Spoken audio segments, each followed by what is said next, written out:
जय हिंद दोस्तों, स्वागत है आप सबका जीके इंचार्ज पर। बिहार दरोगा वाले हमारे सभी दोस्त इन प्रश्नों को जरूर सॉल्व कर लें, क्योंकि एक रिवीजन के साथ अच्छे अच्छे प्रश्नों का कलेक्शन यहां आपको देखने को मिलेगा, जो सिर्फ बिहार दरोगा के सिलेबस को एकदम डेडिकेटेड रूप से फॉलो करता है।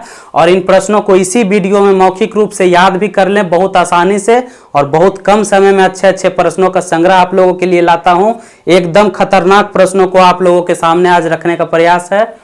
तारीख ए फिरोज शाही, पहला प्रश्न है, तारीख ए फिरोज शाही नामक पुस्तक की रचना किसने की थी? तो यहां तारीख को मैंने अंडरलाइन किया है, ध्यान रखिएगा।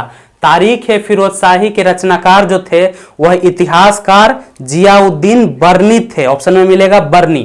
तारीख ए फिरोज शाही के रचनाकार बर्नी थे, और बर्नी फिरोज शाह तुगलक के दरबार में रहते थे, यानी उनके संरक्षण में रहा करते थे। और यहीं पर एक क्वेश्चन फंसता है, यहां रहेगा फतुहात ए फिरोज शाही। तारीख को हटा दीजिए। फतुहात ए फिरोज शाही पुस्तक की रचना किसने की थी? तो यह एक आत्मकथा था जिसकी रचना खुद फिरोज शाह तुगलक ने की थी। फतुहात ए फिरोज शाही नामक आत्मकथा की रचना फिरोज शाह तुगलक ने किया था, और तारीख ए फिरोज शाही की रचना बर्नी ने किया था। बर्नी फिरोज शाह तुगलक के दरबार में संरक्षण में रहते थे। अगला क्वेश्चन है, बिमस्टेक का मुख्यालय कहां है? तो बिमस्टेक का मुख्यालय जो है वह ढाका में स्थित है। बिमस्टेक का मुख्यालय ढाका में स्थित है, और ढाका बांग्लादेश की राजधानी है। बिमस्टेक का फुल फॉर्म हो जाएगा bay of Bengal initiative for multi sectoral technical and economic cooperation. इसके बाद देखेंगे हम लोग CU की, यह एक पुस्तक है, बहुत इंपॉर्टेंट है, पूछते रहता है। CU की नामक पुस्तक की रचना किसने की थी? तो चीनी यात्री ह्वेनसांग जो थे वह CU की नामक पुस्तक के रचनाकार थे। ह्वेनसांग के बारे में प्रश्न आता है, वह एक चीनी यात्री थे। चीन से 629 ईस्वी में भारत की यात्रा के लिए चले थे, और 1 वर्ष लग गया था भारत आते हुए, और भारत में 15 वर्षों तक रहकर 645 ईस्वी में वह वापस गए थे। एकदम क्वेश्चन पूछता है कि भारत में चीनी यात्री ह्वेनसांग कितने वर्षों तक ठहरे थे? तो 15 वर्षों तक। चीनी यात्री ह्वेनसांग भारत में 15 वर्षों तक कहां ठहरे थे? तो नालंदा विश्वविद्यालय, बिहार का है इसलिए पूछता है, नालंदा विश्वविद्यालय में रह के यह बौद्ध धर्म का ग्रंथों का अध्ययन करते थे, और अपने साथ बहुत सारा बौद्ध ग्रंथ लेकर गए थे। तो यह कब गए? 645 ईस्वी में यहां से चले गए थे। चीन से 629 ईस्वी में चले, और भारत 630 ईस्वी में पहुंचे थे, और 15 वर्षों तक रहे। याद रखेंगे। एक राष्ट्र एक नेता, यह एक नारा है, किसके द्वारा दिया गया था? एक राष्ट्र एक नेता का नारा किसने दिया था? तो बहुत ही चर्चित हिटलर के द्वारा एक राष्ट्र एक नेता का नारा दिया गया था। और हिटलर को एक और नाम से जाना जाता है, जो कि कहते हैं हम लोग फ्यूहरर। हिटलर का दूसरा नाम फ्यूहरर भी है, वह नेता के रूप में उभरा था इसलिए कहा जाता है। इसका जन्म ऑस्ट्रिया में हुआ था, मगर जर्मनी में नाजी दल का जो नेता है और उस दल का उत्थान में हिटलर का ही योगदान था, और जर्मनी में यह बहुत फेमस रहा था। यह बचपन में चित्रकार बनना चाहता था, परंतु जवानी में जाते जाते नपुंसक बन गया था। तो हिटलर का एक आत्मकथा बहुत ज्यादा पूछता है। आप लोग जानते हैं कि जब उसे जेल में बंदी बनाकर रखा गया तो उसने अपनी एक आत्मकथा लिखी थी जिसका नाम था मीन कैंप। याद रखेंगे, हिटलर को फ्यूहरर कहा जाता है। हिटलर की आत्मकथा मीन कैंप है। एक राष्ट्र एक नेता का नारा हिटलर ने दिया था, और जर्मनी में नाजी दल का नेता हिटलर ही था। बगदाद जो है यह एक राजधानी है, किसी देश की राजधानी है। पूछता है यह किस नदी के किनारे स्थित है? तो बगदाद किस नदी के किनारे स्थित है? टाइग्रिस नदी, पूछा हुआ है। टाइग्रिस नदी के किनारे बगदाद स्थित है।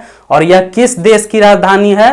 तो इराक की राजधानी बगदाद है। ऑप्शन में इराक और ईरान भी मिलेगा आपको।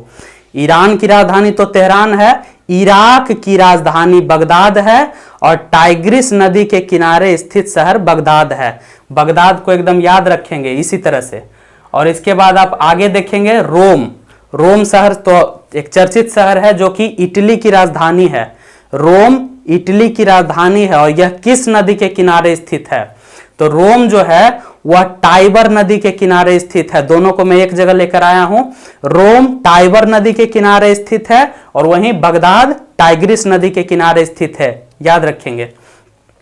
रियल या रियाल, क्वेश्चन में कहीं लिखा हुआ रियल मिलेगा, कहीं रियाल मिलेगा। यह किस देश की मुद्रा है? रियल या रियाल लिखा, जो भी मिले, रियाल किस देश की मुद्रा है? तो यह ब्राजील की मुद्रा है। ब्राजील की मुद्रा का नाम रियाल है और ब्राजील की राजधानी कहां है? ब्राजीलिया। ब्राजील की राजधानी ब्राजीलिया है। यह तीनों इंपॉर्टेंट मिला था, इसलिए एक जगह लाया हूं। प्रेयरी, यह एक घास का मैदान है, किस महादेश में स्थित है? तो प्रेयरी घास का मैदान उत्तरी अमेरिका में स्थित है।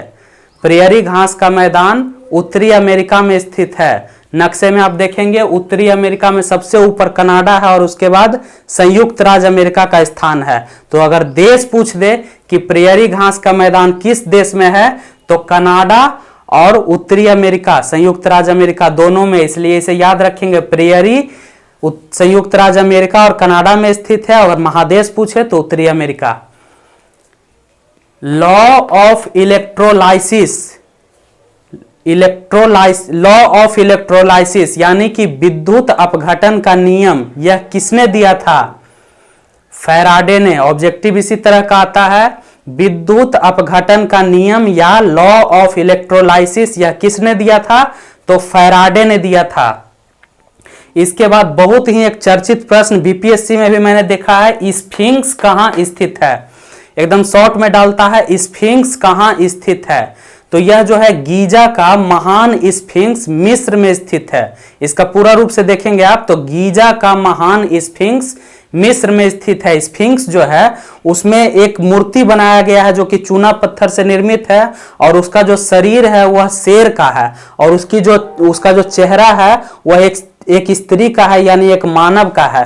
उसी को स्फिंक्स नाम दिया गया है। तो गीजा का महान स्फिंक्स मिस्र में स्थित है। और वहीं एक और चीज स्थित है, गीजा का महान पिरामिड, जो कि 7वां अजूबा में भी आता है, याद रखेंगे। गीजा का महान पिरामिड या स्फिंक्स दोनों मिस्र में स्थित है। तो इसी के साथ दोस्तों आप लोग वीडियो को एक लाइक जरूर कर देंगे और बिहार दरोगा की स्पेशल तैयारी के लिए जुड़ जाएं हमारे साथ। बहुत कम समय में एकदम चुनिंदा प्रश्नों को लाने का प्रयास रहता है। और इस वीडियो को लाइक करने के साथ चैनल को सब्सक्राइब कर लें। धन्यवाद दोस्तों, जय हिंद।